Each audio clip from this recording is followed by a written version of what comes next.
every employer cares about their employees, but they have budgets, they're really tight, they need to see a return on investment.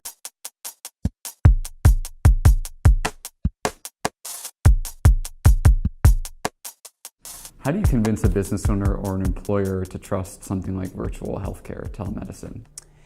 It's funny. So when we first started, it was leading with the mission. Recently, we've collected more and more data, and we've just realized that, unfortunately, the dollars lead. So we now lead with, look at the savings that we can provide you, and then sort of talk about how we do that through the mission. How does telemedicine save an employer money? So, believe it or not, it kind of depends on what type of employer and what their plan design is. And then there are some sort of benefits that we're starting to be able to quantify as far as cost savings regarding absenteeism, productivity.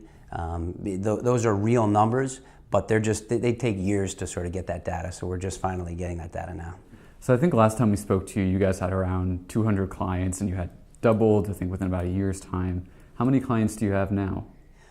Boy, it's one of those numbers that if I really wanted to impress people, I mean, we literally have access to us, patients, millions and millions now, because we're starting to form larger. So back when I was probably first talking to you, those clients might have averaged 100 employees, right? Today, we have clients that have hundreds of thousands of employees. We have partners that have millions of employees. So it's kind of one of those numbers that it's hard for me to give you an exact science on now. We probably have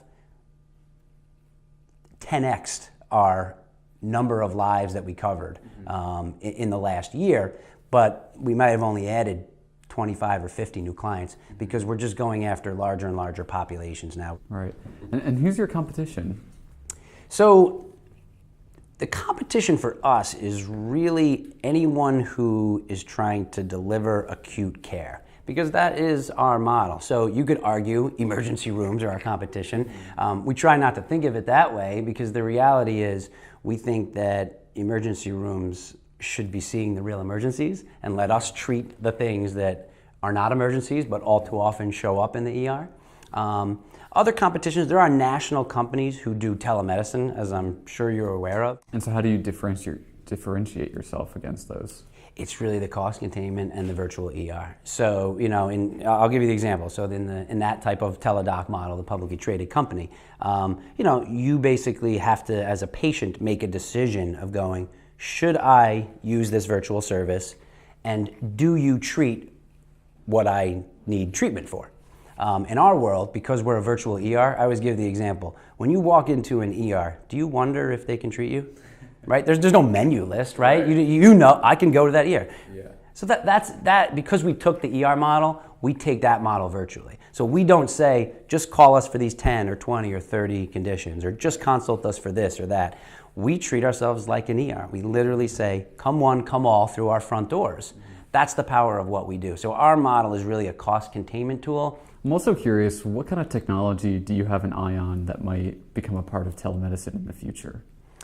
Yeah, so some of the cool things that are coming down the road are sort of artificial intelligence is one that I see. So, we have to be careful not to take the personalized approach out of medicine. That's one of the things that right now we do really, really well, right? I mean, everybody's comfortable talking on the phone, and then most people are starting to become comfortable doing FaceTime. That still feels really personal. We on our end have to make sure you still add that touch to healthcare, because healthcare is still personal. No matter how great technology gets, healthcare is a little different than banking, for example, right? So where it can purely be transactional, healthcare is personal. So I think some of the greatest technologies will be those that can leverage efficiency so that we can operate efficiency, so that you as a patient can get really efficient care, but still are able to tie in that personal touch.